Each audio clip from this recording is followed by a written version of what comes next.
Buenos días. Yo quería hablar sobre el Evangelio de Marcos. La fiesta de San Marcos fue el 25 de abril. Tengo una devoción, vamos a decir, especial por el evangelista y su evangelio, porque hice mi tesis doctoral en Roma sobre algunos versos de Marcos, ¿no? La así dicha purificación del templo. Y yo no quiero hablar del evangelista mismo porque ni sé tanto, ni creo que se sepa tanto de él. Yo supongo que el evangelio fue escrito en Roma, que él fue intérprete de Pedro. Creo que es el Juan Marcos que acompañó a Pablo. Pero el evangelio en sí es un evangelio bien interesante. No es el evangelio, vamos a decir, simplón, que muchas veces se puede pensar, ¿no? Incluso entre gente un poco entendida. Cuando yo estudié el evangelio me di cuenta que en verdad es un evangelio ya teológicamente sofisticado. Yo creo que fue escrito antes de la destrucción del templo de Jerusalén en el año 70 después de Cristo. Y quería hablar simplemente en el tiempo que tenemos, que es breve, sobre el tema principal de Marcos y cómo aborda este tema. Y el tema principal de Marcos en verdad es Jesucristo, el Hijo de Dios. Muchas veces se ha hablado en los estudiosos del secreto mesiánico, porque en muchas ocasiones en el Evangelio de Marcos Jesús manda al leproso y a otros a que no digan nada acerca de él. Famosamente a San Pedro, cuando la famosa confesión de Cesarea de Filipo, que Pedro le contesta a la pregunta de Jesús, ¿quién dicen los hombres que yo soy? Y Pedro dice, tú eres el Cristo, vamos a decir, el Mesías, y él les manda enérgicamente que no se lo digan a nadie. Y inmediatamente Pedro, o mejor dicho, Jesús predice que tiene que sufrir, y eso no, ni lo entiende ni lo acepta Pedro. Dice que eso nunca le debe de pasar, lo cual indica que la concepción de Mesías de Pedro es la concepción común en el judaísmo, según leí en las escrituras,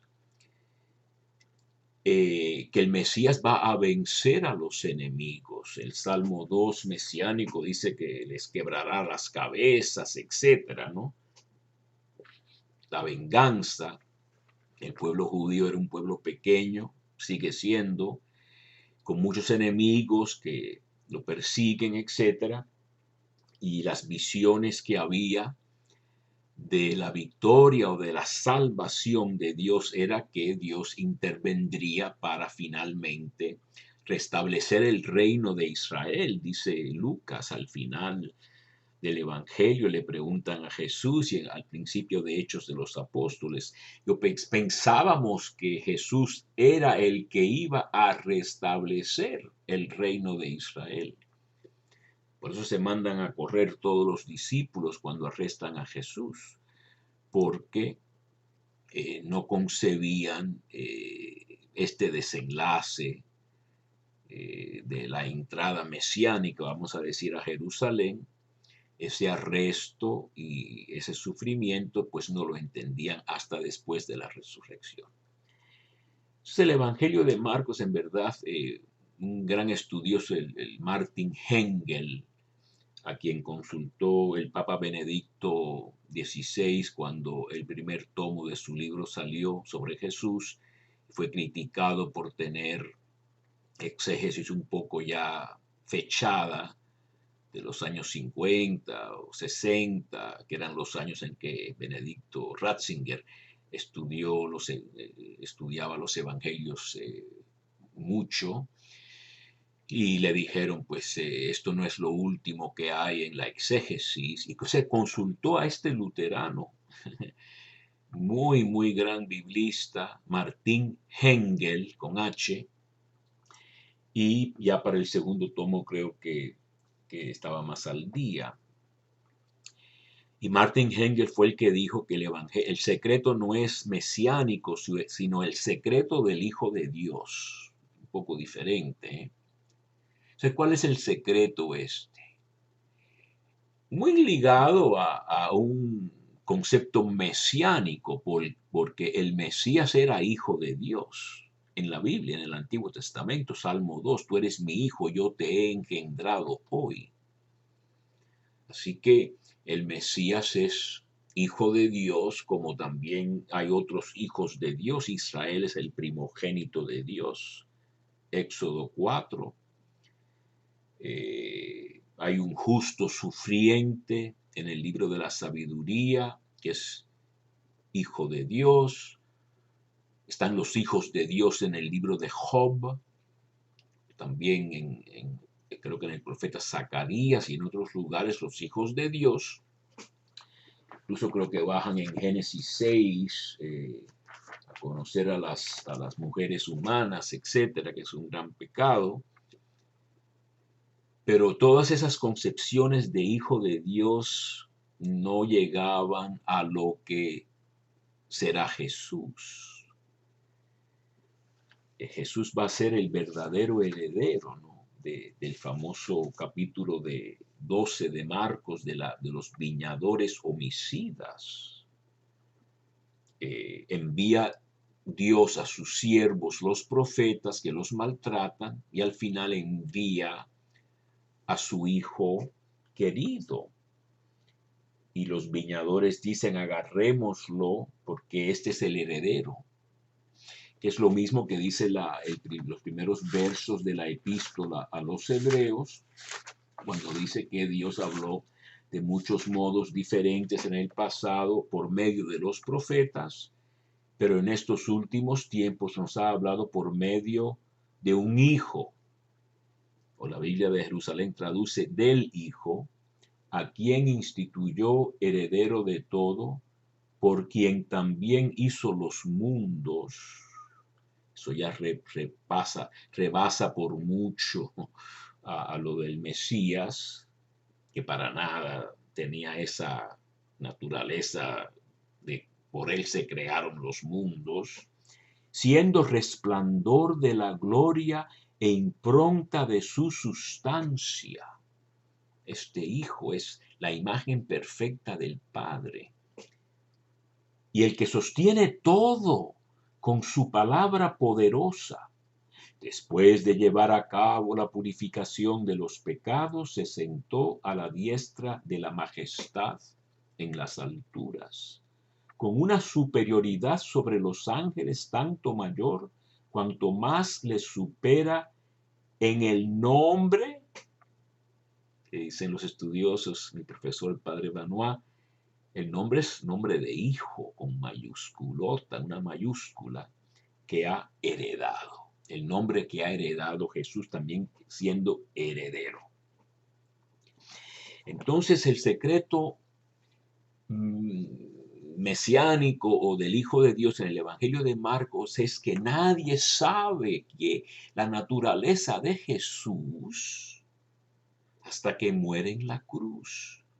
Los únicos que lo saben es el narrador, el escritor, la voz del Padre en el bautismo, la voz del Padre en la transfiguración, el Hijo mismo cuando dice la parábola esta de los homicidas, viñadores homicidas, y misteriosamente hay otros que saben quién es Jesús.